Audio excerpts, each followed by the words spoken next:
यानी कि आप बोर्ड परीक्षा देने बैठे हैं, कैसे कॉपी पर लिखोगे। लड़कों ने लिखा है लेकिन लगा बेटा, पहली बार लिखे हैं तो गलती तो होगी। राइटिंग एक्सेलेंट है बेटा, राइटिंग एक्सेलेंट है, स्याही टॉप क्लास की है, प्रेजेंटेशन गड़बड़ है।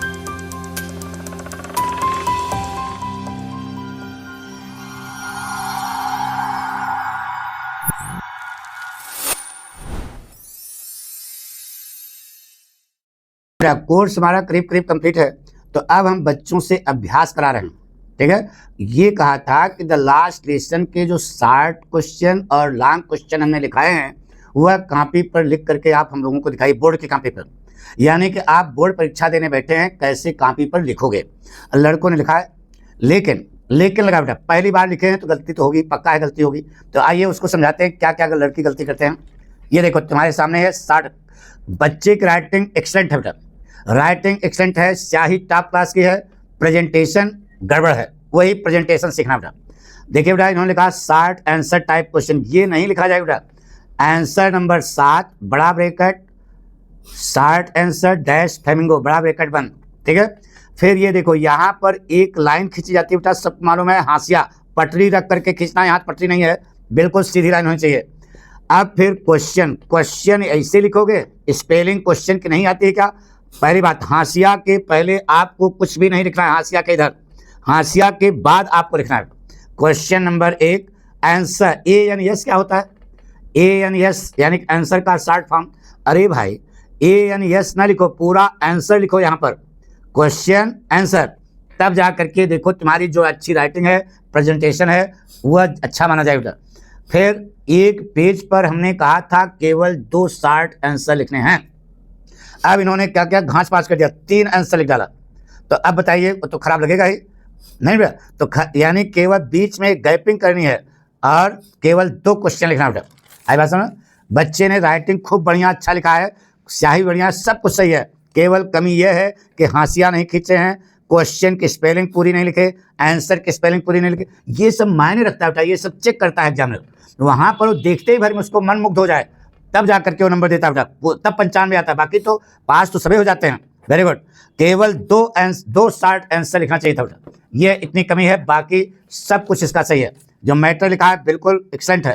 अब देखो यहाँ पर आपका क्वेश्चन पूरा हुआ मान लीजिए, अब इसी पर इनको जगह बचानी है यहाँ। अरे भाई, पेपर देने बैठे हो बोर्ड परीक्षा में, 8 पेज पर आपका पूरा पेपर बनेगा, 8 पन्ने पर, यानी 16 पेज पर। इतनी मोटी कॉपी होती है कि आप ये क्या लिख रहे हो, ये उसी क्वेश्चन में जहाँ पूरा हुआ वहीं घास पास करने लगे, ये सब गंदी बात है बेटा। पाठ का नाम, लेखक का नाम लिखा नहीं, देखिए ये सब कमी हो रही ना, और हाशिया खींचा नहीं, तो आप कितना भी बढ़िया लिखो लेकिन एग्जामिनर उससे प्रभावित नहीं होगा। ठीक है, वो तुम्हारा भाग्य एक झूठ है, तो नंबर दे दे। तो ये सब जो है कमी आप दूर करो, तब जा करके 95 पाएगा बेटा। इसी प्रकार से और भी कॉपियाँ हम आपको दिखाते हैं बेटा। देखिए इस लड़के ने क्या किया, answer number 7 short answer flamingo, सही है। द क्वेश्चन, यहाँ शॉर्ट आंसर में पाठ का नाम, लेखक का नाम लिखने की यहाँ जरूरत ऐसे नहीं है, बाकी तो क्वेश्चन में आएगा। इन क्वेश्चन में आंसर लिखते समय शॉर्ट आंसर लॉन्ग आंसर नहीं, शॉर्ट आंसर जब लिखो आप तो उसमें पाठ का नाम, लेखक का नाम आना चाहिए। ऐसा लिखो कि ना पाठ का नाम, लेखक का नाम आ जाए, इस प्रकार से नहीं बेटा, सही है। और एक पेज पर केवल आपको 2 आंसर लिखने बेटा, 60। देखो यहाँ पर इन्होंने सही किया है, सही है, पाठ का नाम, लेखक का नाम आ गया, यहाँ पर भी सही है, सही है। ये देखिए लॉन्ग आंसर फ्लेमिंगो कैसे लिखा। अब इनको पता नहीं है कि यहाँ पर लॉन्ग आंसर में द लेसन द राइटर लिखा जाता है बेटा, द लेसन द राइटर ये लिखा जाना चाहिए। ठीक है, तब जा करके ये लिखोगे तब बेस्ट माना जाएगा। अंडरलाइन जरूरी है, अंडरलाइन कहीं किया नहीं, अंडरलाइन नहीं किया तो आप समझो अंडरलाइन जरूरी है। ये देखो बेटा, इस प्रकार से लड़के लिख के आ रहे हैं। अभी मज़ा नहीं आ रही है, अभी हम बहुत अच्छी कॉपी आपको दिखाएंगे, सही है, समझ रहे ना। तो जब 2-1 बार लिखेंगे तब इसमें सुधार होगा। बताने के बावजूद भी लड़के गलती करते हैं, तो आप लोगों की यही सलाह है कि जो आप याद करें उसको लिख करके पहले देखें कि हमने जो लिखा है वह सही है कि नहीं सही है। अब देखिए एक लड़के लॉन्ग आंसर लिखा बेटा, ये चौकस लिखा बेटा, इसमें कहीं कोई कमी नहीं। देखिए इधर answer number 8 long answer dash flamingo the lesson the writer, question answer, underline क्या, पैरा भी चेंज है, इसको हम वेरी गुड देंगे बेटा। राइटिंग भी सही है और प्रेजेंटेशन भी सही, वेरी गुड, सही बेटा, वेरी गुड। इस प्रकार से हम चाहते हैं कि आप लोग लिखो बेटा। आप देखिए एक विद्यार्थी को है, वेरी गुड, सही है।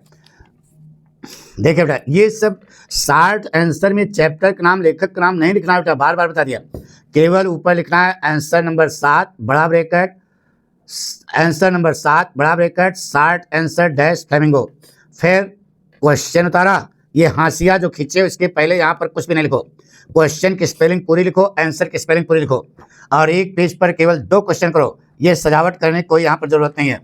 ये सब कमी जो है अभी हम जब दूर करेंगे तब आगे निखार आएगा बेटा। केवल 2 क्वेश्चन करना था। इस प्रकार से आप लिखोगे तो उतना प्रभावकारी नहीं होगा, जबकि राइटिंग परफेक्ट है, स्याही बहुत जोरदार है, प्रेजेंटेशन केवल कमी है, वही हम सिखा रहे हैं बेटा। तो प्रस्तुतिकरण कैसा होना चाहिए, देखो लॉन्ग आंसर लिखा, अब यहाँ पर क्वेश्चन पूरा हुआ, तो यहाँ पर घास पास करने की क्या जरूरत थी, दूसरे पेज पर नहीं लिख सकते थे क्या, दूसरे पेज पर यह जाएगा, ऊपर लिखा जाएगा आंसर नंबर 8, आंसर नंबर 8 बड़ा bracket, long answer dash flamingo, फिर उसके बाद द लेसन, लेसन का नाम, द राइटर, राइटर का नाम, फिर ये क्वेश्चन, फिर ये आंसर लिखोगे, एक पेज पे आएगा। अरे यार इसको उठा के यहाँ कर दो तो एक पेज नहीं हो जाएगा, हो जाएगा ना। तो ये सब चीज़ें जो है दूर करो बेटा।